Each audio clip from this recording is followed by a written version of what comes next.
कराची की निजी सोसाइटी में गैर कानूनी तामीरात के खिलाफ अदालती कार्रवाई हुई। चेयरमैन को महंगी पड़ गई और तस्वीर बनाने पर बिल्डर्स माफिया कारिंदों ने हमला करके तशद्दुद का निशाना बनाया। पुलिस ने वाक़े की रोट वसूल कर ली है। पुलिस ने यूसी चेयरमैन पर तशद्दुद के वाक़े की रिपोर्ट वसूल कर ली है। यूसी चेयरमैन ने अवामी शिकायत पर गैर कानूनी तामीरात के खिलाफ केस फाइल कर रखा है।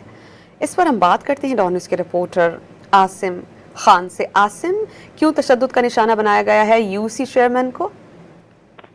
यह गैर कानूनी तामीरात पर आवाज उठाने और अदालत से रुजू करने पर जो है यूसी चेयरमैन को महंगा पड़ गया। गुज़िश्ता रोज यूसी चेयरमैन अदालती अहकामात पर जो है इमारत की तस्वीर बनाने पहुंचे थे, जहां पर उनको बिल्डर माफिया ने जो है तशद्दुद का निशाना बनाया, उनके कपड़े फाड़ दिए, जिस पर जमात इस्लामी के कारकुनान की बड़ी तादाद ने थाने का घेराव किया और उसके बाद जो है पुलिस ने दरख्वास्त इनसे वसूल कर ली है।